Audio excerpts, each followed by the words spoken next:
Hello, I'm Maddy Harland. Welcome to The Word.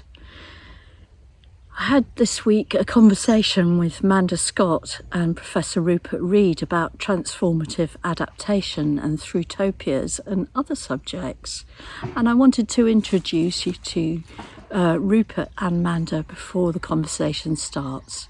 So Rupert Read is the co-director of the Climate Majority Project, and he's an Emeritus Professor of Philosophy at the University of East Anglia. He's the author of several books, and he developed the concept of transformative adaptation, which you will hear more about in a minute. He also invented the term throughutopia, which is an act of imagining the actual mechanics of how we transition from this broken, collapsing world into one that's in a process of transformation and healing on all levels.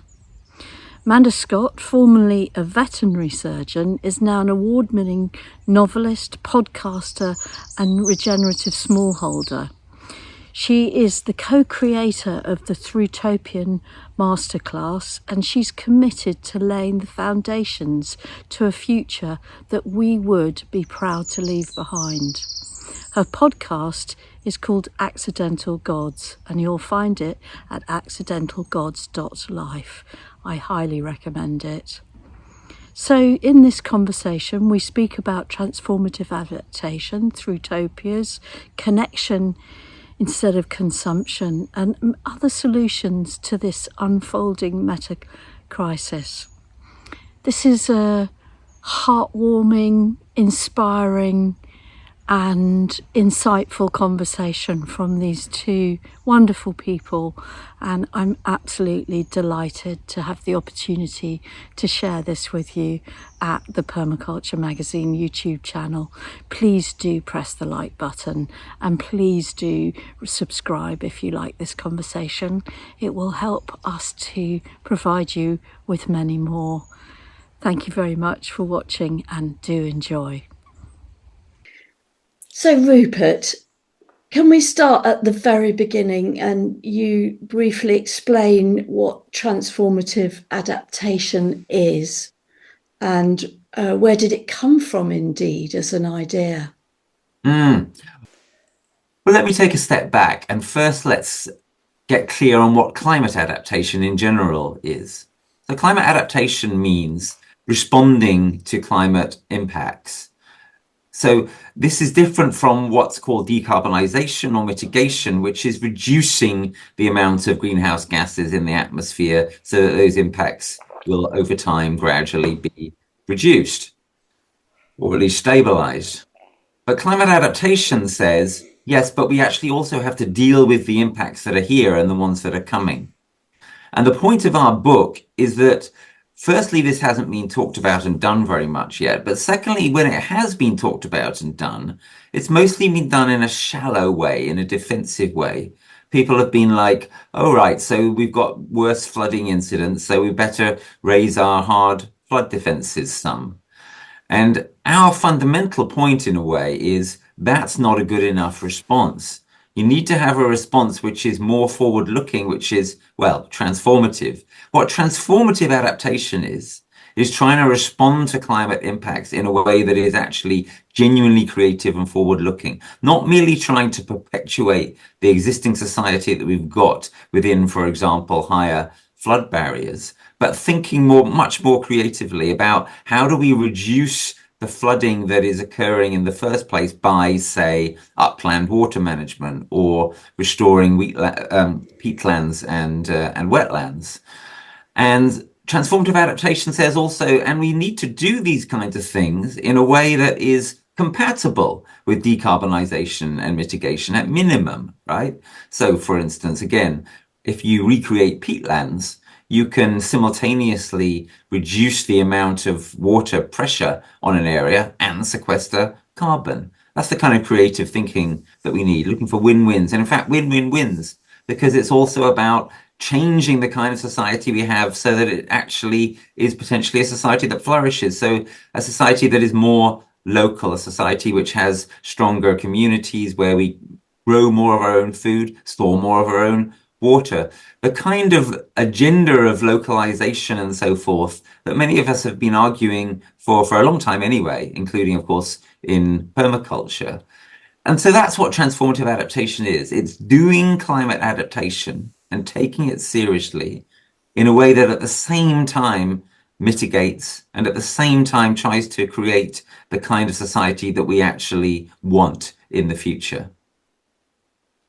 So it's a kind of holy grail, really, in the sense that you get these three dimensions, and one is strategic as an intervention, but the others actually create much better outcomes in the first place. So, I would add something like, if you add the dimension of rewilding, instead of just rewilding for species diversity, we would be rewilding for carbon sequestration as well, and flood mitigation. And rewilding for a better life for human beings, for a wilder, more nature-friendly, if you will, life for human beings. Absolutely. And this, of course, is why this whole kind of agenda of transformative adaptation is so exciting and seems to be an idea whose time may have come. Because who doesn't want to put all these things together? And yet it hasn't been done yet at all. It hasn't even been taken seriously yet.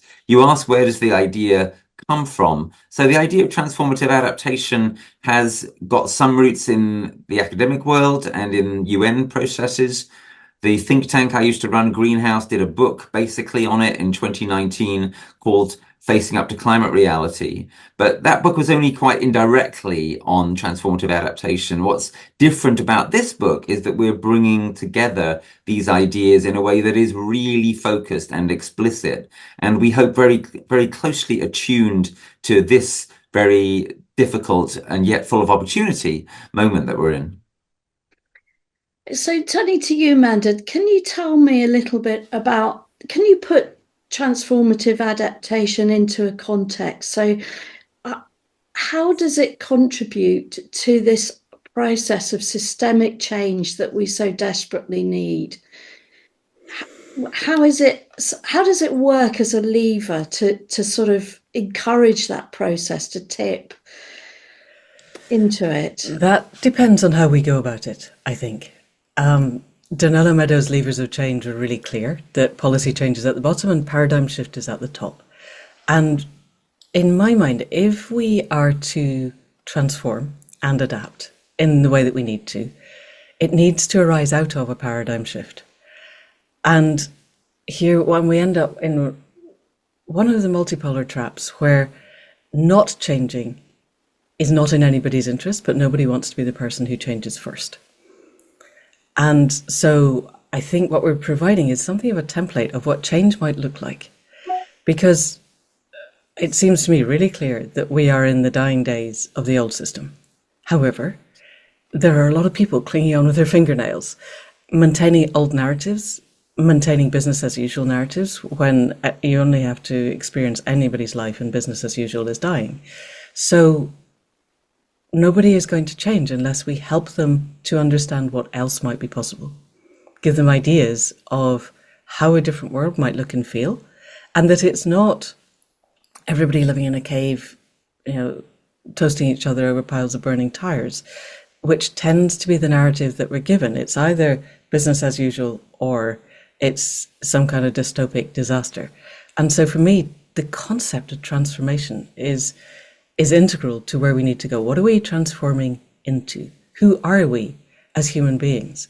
I loved James Lovelock's last and greatest book, Novacene. So he was the person who evolved the Gaia hypothesis. And the first half of that book really is him suggesting that the Earth is a living organism, his Gaia hypothesis, that it stored as much carbon as it possibly could over a very, very, very long period of time, and then let it all go in a burst in an effort to transform its own consciousness. And there's a lot of holes in that, and we could spend the rest of this time picking them out, and let's not bother. But what if we are the planetary consciousness, doing our very best, all 8 billion of us, to evolve into something different, to transform, in order to adapt to the climatic disasters and the ecosystem disasters and the whole multi-system disaster that we're facing? So, so I see the book and the idea as offering a template and doorways out of the system that we've got into a whole new system. But that system will have to be predicated on a different value set than the ones that are locked into our trauma culture. So for me, the values are integral, but you can't make people change their values. You can only live in a world where the values are changing, and then people's values will shift with them. So we need that advanced guard, in a way, to be living the value shift in order that the ripples can spread outwards until we've got a critical mass that will take us over a tipping point. And what does that look like? Do you have a shape to it, either of you? Rupert was taking notes, so let's go to Rupert. Well, what I was actually about to say was that I love Manda's description of you've got business as usual, which is taking us on the pathway towards a dystopic, catastrophic future. And then you've got the possibility of another world, right? And that, of course, is the subtitle that in the end, after a lot of discussion among ourselves, we settled on for the book. Another world is still just possible. And I think that gets it pretty much exactly right. As I sometimes put it now, there is a small and rapidly closing window for us to avoid civilizational collapse and for us to instead transform in the kind of way that is imagined and envisaged in this book. And it would be very tragic, obviously, if we were not to seize that opportunity and find a way of passing through that window. And through is, of course, the operative word, as in the idea that I developed of through-topia as an alternative to dystopia, which is obviously where we don't want to go, and utopias, which are tragically now closed off to us. Through-topia is how do we get through, how do we transform in the best way possible in the light of being based fairly and squarely in the circumstances that we're actually based in.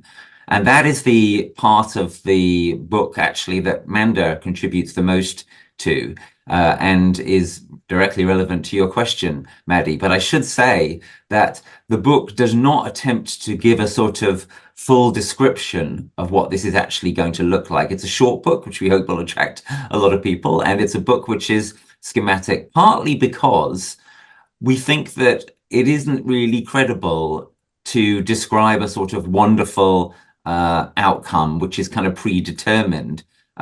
What's going to be wonderful is how we respond creatively and beautifully to enormous difficulties and challenges which are going to come to us in the next generation or two. You know, that really is the Through-topian vision. That really is the transformative adaptation vision, rolling with the punches of the very difficult times that are coming to turn those times into something splendid as we get through what is coming, if we can, in the very best way possible. But I think, Manda, you should elaborate a bit on that, because as I say, you actually spend the most time in the book addressing this part of the question directly. Thank you. Yes. So I think one of the key things that is useful to get across is that we are looking for emergence into a new system. And by definition, a new system is not predictable from the old system. If we could predict it, it wouldn't be a new system. It would just be an iteration of the old system. However, Exactly. we can take ourselves to the emergent edge of what Indy Johar calls interbecoming, where emergence into a flourishing system is more likely than collapse into chaos and extinction. And I think we can see how that looks fairly clearly. It needs to be predicated on different values. We said that already. So if we were to posit that the values of business as usual are scarcity, separation, and powerlessness, it needs to be predicated on connection, sufficiency, and agency. And what does that feel like? What does it feel like if somebody, anyone, everyone, were to wake up in the morning and feel safe, feel confident, feel that we don't quite know what the world is bringing because nothing is predictable, but not being able to predict doesn't matter. We've locked ourselves into a business as usual where we tell ourselves that tomorrow is an iteration of today and we can predict where we're going. And if we can't, we've got something wrong. And stepping out of that is quite important. Being comfortable with not knowing in an ever-changing world, but with feeling that we have the connections to ourselves, each other, in the more than human world, in order that we can ask for help, in order that we can then express whatever is ours to do in the moment. And from that, We know from every bit of human psychology that is being done at the moment that a sense of being, belonging, and meaning and agency are what give humans, people, us, that sense of a life well lived. Nobody wakes up in the morning wanting to go to a job that is pointless and where they are demeaned by people who claim authority over them. Nobody. So how do we transform into a world where that's not the case, where we go out into the world and do whatever is ours to do that leaves us feeling a sense of pride in our being the best of ourselves? And how does that look in a different world? It looks much more local, as Rupert said.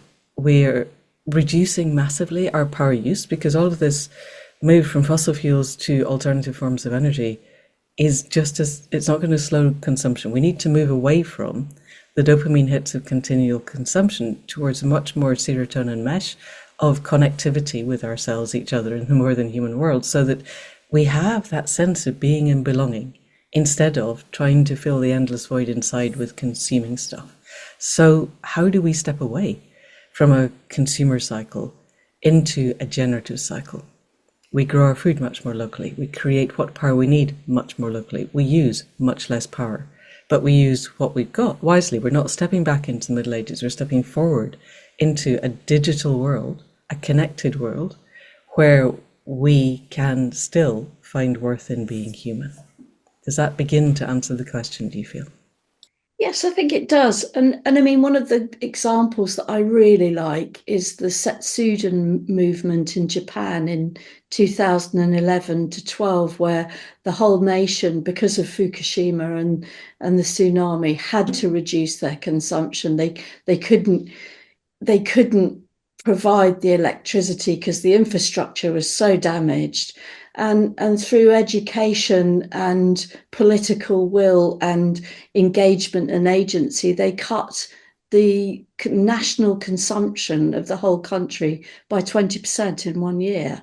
So, it's perfectly possible. And I think that's the most useful aspect to this is a very difficult thing. The nature of emergence is that we don't know what's going to happen. And so therefore, how do we learn to ask questions when even the outlying shapes of the answers are so elusive? And that's what fascinates me, is how do we, so you have, a defined process called transformative adaptation, which has all the opportunity to think beyond silos, to combine different practices, disciplines, academic studies, and lifestyles, and combine them so that you're combining what could be deemed as negative adaptation with positive adaptation. But you're still on this real fertile edge of not knowing. And so I think all we can do is take really positive examples of what has happened when things have changed dramatically, and then postulate what might happen, or have this through utopian perspective of not knowing. Yeah, that's beautifully put, Maddy, and fits very closely, I think, what we're trying to do here with the book. So let me give a couple of examples, and examples really is the name of the game. So we can't know what it's going to be like. We have to, as you say, exist in not knowing, in unknowing, in what Keats called negative capability, and the kind of attitude towards life and the world that an increasing number of people are coming to understand through the work of Ian McGilchrist. We can, however, draw upon extant examples which point the way or point towards potential paths through. So it's quite striking, for example, that this book is based primarily in experience from the global north, primarily from Britain. And it draws, among other things, for instance, crucially on the experience of the Transformative Adaptation Collective, the TRAD Collective, which is a small group of people who are trying to model and live some of this, and who, among other things, gather each year at the Green Gathering. But at the same time, this is a book which is very definitely acknowledging the ways in which there have been examples and instances of leadership coming from the global south in this area. And why is that? Well, it's not very surprising as to why it is. It is because climate adaptation is, or has at least so far been, more essential in the global south than in the global north on the climate front lines, right?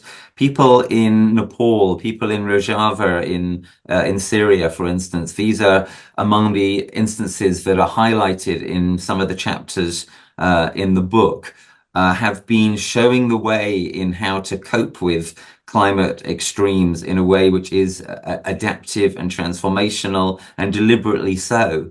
And the idea of transformative adaptation, part of the idea is that what transformative adaptation is will itself have to shift over the coming generations. And those who have already, if you will, been on this journey, including folks such as those I mentioned in those countries, we need to learn from their example, because we are going to face many of these same perils in this country in coming years. We might face them in different forms. One of the ways in which we have to be living in unknowing is we don't even know, for example, whether we're actually going to have a future which is a future of continuing global overheating.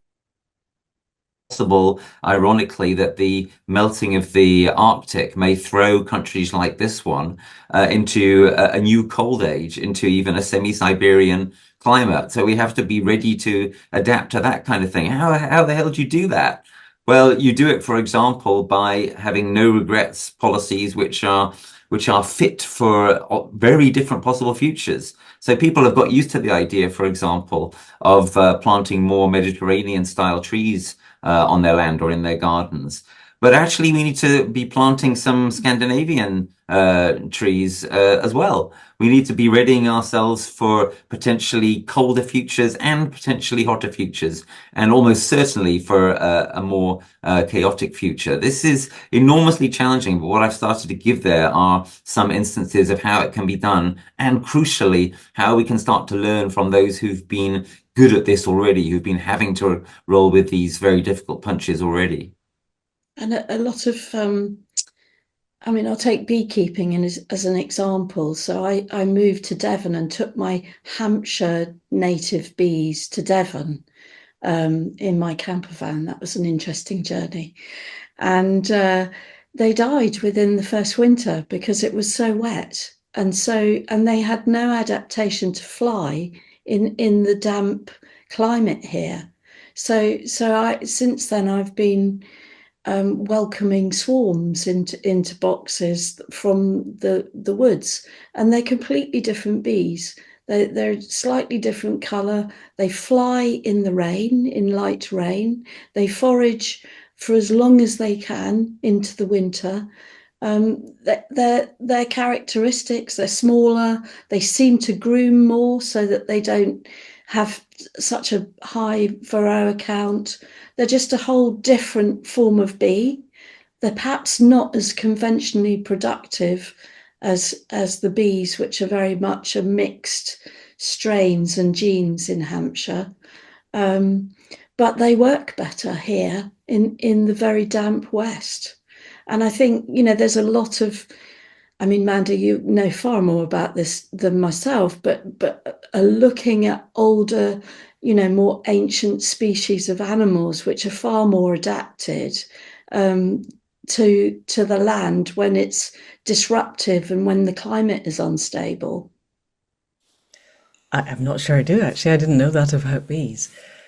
I think for me, this is a place where I would step into a slightly different frame, possibly than the book, and which is, we have no idea. Our brains are very good at linear thinking, complicated thinking. Our brains are very, very, very bad at complex thinking. And part of the reason we're in the chaos that we're in is that we tried to take the complex and make it complicated. We tried to take things that are beyond our knowing and make them knowable. And we have no idea what's coming, other than it's not going to be what's been. So my go-to always is that we learn to ask the web of life, which is itself a hyper-complex system, and if there is any knowing, we'll find it there. and check in with that. What is mine to do, rather than trying to figure it out, which will break our heads. We're not going to be able to work it out. Exactly as Rupert said, we could be looking at 3 degrees global warming, and still, if the AMAC shuts down, minus 40 degrees in the winter in the UK. And frankly, I just don't think the UK will survive that. Our infrastructure isn't there. So we have no idea what's coming and how best to survive it. We have some basic parameters. We need to move local. We need to massively reduce our power consumption. And Japan, if they can do 20% in a year, then everybody can do 20% in a year. And I remember listening to Simon Michaud and Nate Hagen saying, at the moment, our global power consumption is 19 terawatts rolling. So at any given time around the world, we're consuming 19 terawatts. And the smart money says that if we're going to not use up all of our resources and destroy all the ecosystems, we need to cut that to 5. So that's a 75% reduction in power consumption. What does that look like? What does it feel like? How do we get there? It's not sticking solar panels on the roof. There's nothing wrong with sticking solar panels on the roof. There are probably some good reasons to do it, but it's not going to be all the answer. And I think that's something that this book gets across really well, is we're given quick fixes, that the promise is from the general consensus that business as usual will continue if we all put solar panels and insulate our houses and get some batteries and recycle our plastics. And that was never going to cut it, and it certainly isn't going to cut it now. Yeah. So I would, all of these things are useful things to do, and they're not nearly enough. And for people's priorities to change, I think this is something this book can do, is we are in crisis now. Planning the 2.5 kids and the golden retriever and the mortgage is not where we're at anymore. What is ours to do that helps everybody to move through? And only each individual can answer that. Rupert, you looked like you had something to say there. Well, I was partly just taken by the beautiful image of a cat moving through your hands and across the screen as you spoke about how we're going to move through the crisis that is coming. It was almost perfectly designed.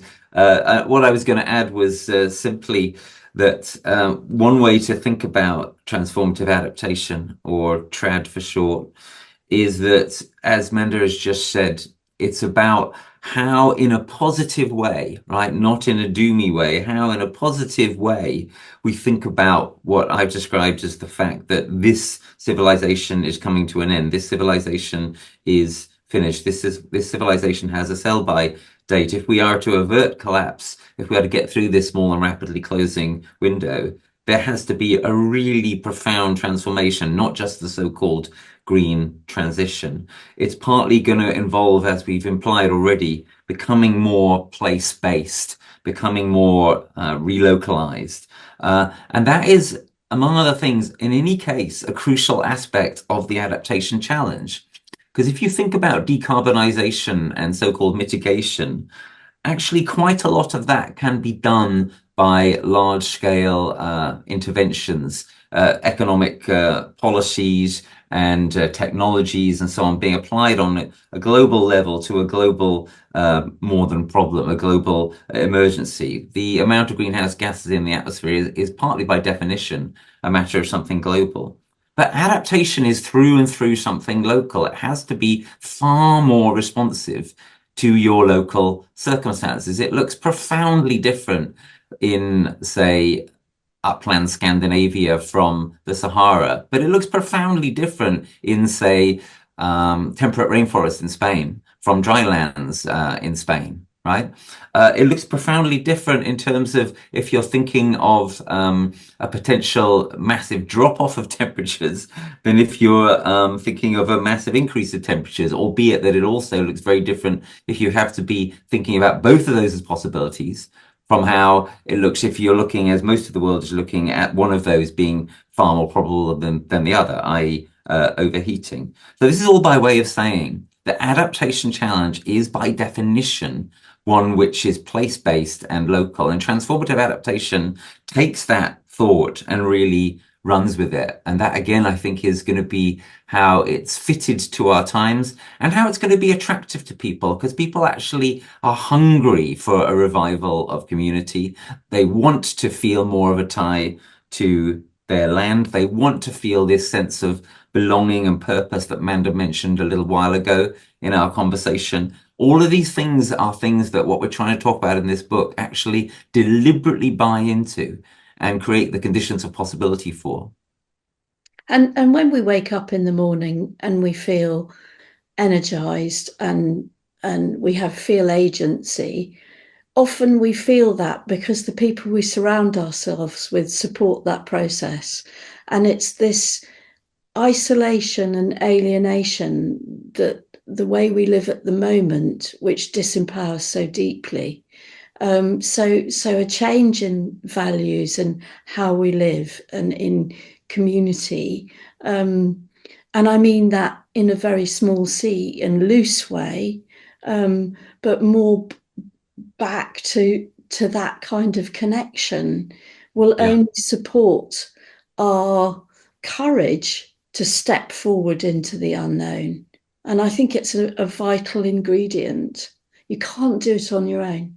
No, absolutely. And this has very much been our experience in the Trad collective, this hunger for community that we've found in ourselves, and we've formed a little prototype of community in response. And it's partly how we find also the resonance with the ideas that are portrayed in this book. And it's important to be clear that while myself and Morgan Phillips are the editors of this book, and Manda has made a huge contribution to the book as well, the book is a book which has several other people in it, and whose hinterland, if you will, goes far wider, right into and beyond this trad community, and including off into other countries. You know, this is a book which springs from that kind of experience which Manda mentioned of into becoming.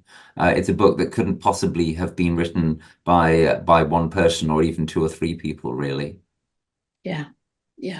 So talk to me about COP, because some years ago, my heart always had some element of hope that there might be change. You know, before the days of 1.5 degrees increase and 400 parts per million and all those things that used to be familiar lines that we couldn't cross. And we've crossed them all relentlessly.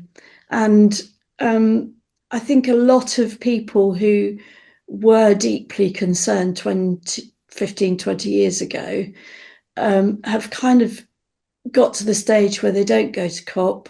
They don't even really engage with it anymore. That it's like a hopeless cause where nothing's going to happen, and it's not going to change anything.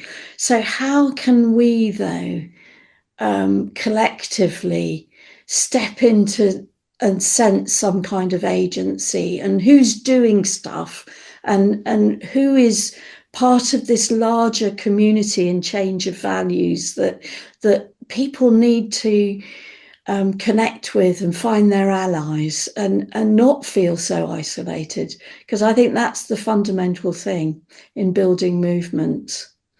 Yeah, brilliant. I'll make a start on that.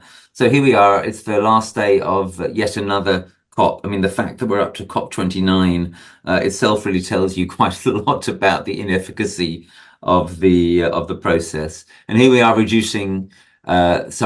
releasing this book on that day. And why did we think this would be such a great day on which to release the book? Because as COP yet again comes to an end, and yet again disappoints, frankly, it's a good day to be thinking, okay, so yeah, what is the alternative? And yeah, let's be bold here. We think that transformative adaptation is a good way to understand what the alternative is. There isn't, by the way, nearly enough emphasis even now on adaptation in the COP process itself. The overwhelming emphasis is still on decarbonization. They haven't come to terms with where we're at in terms of climate impacts, and that's probably because they don't want to. They don't want to admit how bad the situation is, how desperate the situation is, how deep the need is for a transformation that goes beyond the half-assed, frankly, idea of the so-called green transition. The idea, as Manda said earlier, you can simply carry on doing what we're doing, but have it on a more renewable, gradually more renewable basis. So yeah, what we're saying is this idea, transformative adaptation, is the closest we have probably to a viable alternative to COP. And this idea gets embodied through things like the trad collective, and it gets embodied through the precedents that there are for trad across the world, especially in the global south. And it can and should get embodied much more widely. There are efforts springing up, for instance, all over the UK, mostly under the radar still, in communities which are undertaking food growing or community energy and so on and so forth, in ways that are stepping into the adaptation and resilience space. Those efforts need to be stepped up a lot more. They need to be networked a lot better. They need to be understood and spoken about a lot more, and hopefully our book will contribute to that. The organization that I'm now the co-director of, the Climate Majority Project, you could think of transformative adaptation as a vital dimension of that enlivening of the climate majority. The climate majority, people who are realizing how much trouble we're in and want to do something about it. The way it's easiest for your average citizen to step into this space of doing something meaningful about the climate crisis is to get involved in transformative adaptation, or what we now call strategic adaptation. It is to get involved often, but not necessarily, at a really quite hyper-local level, at doing the kinds of things we've gestured at in this call. And in terms of the point about hope, there is so little genuine hope now that can be accreted to the COP process. And many people are suffering, and it's understandable, from a kind of hopelessness in relation to where we're at. Well, one might say that transformative adaptation is a hope of the hopeless, in the terms of that great hymn, Abide With Me. But that hope of the hopeless has to be what Joanna Macy, the teacher to many of us, calls an active hope. And of course, that's exactly what we're trying to report on and to foment in this book, the active hope that, if you will, is transformative adaptation. Manda. Can I, Yes, please. yeah, I think this is really important. Raymond Williams has a lovely quote, which is, "To be genuinely radical is to make hope possible rather than despair convincing." And I think we're at an edge where the system is not broken. The system is designed to perpetuate the system within which we all live. And it does that really, really well. But the system is not fit for purpose. And increasing numbers of people are seeing that it's not fit for purpose, but they have no idea where to go yet. And I think this is why COP is never going to succeed, because the people that we elect at the top of our system are there in order to maintain the system. And therefore, I think that can't succeed, because the only way now, because this is not just a carbon issue. You could take all the carbon out of the sky somehow magically and stop emitting more, and there would still be polyfluorinated alkylated substances, otherwise known as forever chemicals, in the rain. There would still be microplastics in everything that we eat, such that if you rendered your brain down, there's enough to make a credit card in everybody's brain now. It's in human breast milk, it's in the placentas. We have no idea what this is going to do. The things killing the oceans are yes, acidification, but they're also industrial agricultural runoff and microplastics destroying the phytoplankton, which produce half of our oxygen. These things, if the people at the top really got to grips with that, they would have to change the narrative, and that would probably not see them elected. So I would say, this is back to Amitav Ghosh, who wrote a fantastic bit in The Great Derangement, where he said, future generations looking back, will look at the Great Derangement and they will blame politicians and bureaucrats for their failure to act, as they should. But more, they will blame creatives, and particularly writers, for not creating other alternatives, because it's not the job of politicians and bureaucrats to imagine different futures. That's our job, us, all of us. And I think this is where this book has great value, is the beginning of imagining different futures, even the stating that different futures need to arise, because it feels so much at the moment.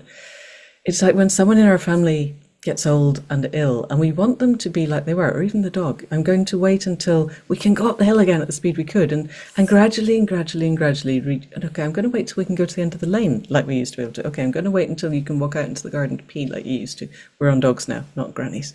But we're still trying to get back to what was. We're not wrapping our heads around what could be. And the system is now at the point where it's staggering out into the garden, if it's lucky. And we're still trying to make things as they were instead of what could a new system look like? And as with Rojava or Nepal or anywhere else, there's a huge number of people around the world doing astonishing things to create new ways of being. What we need to do is bring them all together, knit them all together, and look at what would a whole community, what would a whole civilization look like if we were to take on board different ways. We need new governance systems. Our existing governance system is not fit for purpose. What does that look like? Audrey Tang has a whole system and took the government of Taiwan from 20% approval ratings to 80% approval ratings in a couple of years. And they didn't completely dismantle the system, but they showed a lot of different ways things could be done. All around the world, there are people working all day, every day to create something different in their own region. And we have an interconnected world. We have hyperconnectivity in ways that humanity has never had before. So it's possible to find out what people are doing on the other side of the world in a slightly different culture and then bring them back and adapt them to our own living situation and really make them work. But we have to help people let go of wanting the world to be like it was, because it's never going to happen. It's not possible. But there's a huge emotional investment in, it was fine when I was young, let's just make it like that. And it wasn't fine when we were young. But we're very good at looking back with rose-tinted glasses. And now we need to look forward with clear lenses and see what's possible. Rupert, you look like you were about taking fear and notes again. courage, isn't it? This is all about fear and courage. Sure. That looking back is Definitely. a fear reaction. Looking forward is an act of courage because you're looking Thank you. into Yes. the unknown. So Yeah, we're going to wrap up now, but do you have anything that you would like to finish with? Rupert, you looked like you did. Yes. Well, just to add a little note to, it's always good when there's a slight disagreement as well as lots of agreement on the fear and courage. I agree it's about fear and courage. I think perhaps more than you two do that the fear is necessary too. We need to have the fear of what will occur if we don't go down the transformative adaptation type route. And these so-called negative emotions, the difficult emotions, they arise for a purpose. And their ultimate purpose is to show us the different facets, the different faces of love and care, and to be impetus to us to transform into the kind of courage that we need in order to do what we need to do, which, as Manda says, is something that we all need to be part of the imagining of. Although, as she also says, artists and writers and so forth have a kind of special responsibility here, which so far arguably they haven't fully risen to. And that's one reason why in the book we talk about the Thrutopian work that is emerging, and it's really important and exciting that it is emerging in the creative arts and to some extent in the mass media. And it's also, of course, why in the first place it made total sense to have Manda be part of this book as a practicing creative writer who's trying to get going on the challenging process of imagining paths through the chaos and difficulty that is coming. So yeah, I would emphasize strongly that that fear and grief and anger and shame all have their place. The point is not to get stuck in them, but to allow them to transform and to manifest as the energy and the determination and the love and the courage that they really are. And I hope that that transformative process too can be seen or to some extent midwifed in the pages of this book. Thank you. Thank you. I have very little to add. I fear can become a freeze response, and we need that not to be the case. And that's exactly what Rupert was saying. We need to do the inner work so that whatever flows through us and is provided we can see where we're going. I think that's the value of this book, is the opening of doors, that concept of Thrutopia, which is there are other ways of doing things, and look, here, let us show you some of them, because otherwise fear without agency almost inevitably leads to freeze.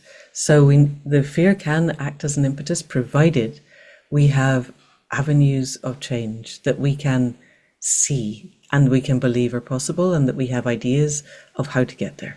And that exactly is what Throughtopian writing is for. Anyone listening to this who does any writing, please stop writing business as usual and start writing ways forward. You can do it in whatever genre you like, but start thinking of what happens when the system is not the system anymore. How annoying. It seems like we've agreed after all. Sorry. I'm sure we could find other things to disagree on. On that happy note of agreement between the two of you, thank you so much for coming today. And thank you. Thank you for this the conversation. Thank you. Maddy, thanks for publishing the book. Yes, well done, really. Permanent Press. We're delighted to be with you on this journey. And that too is an act of courage. So thank you. We really would like to celebrate that. Thank you.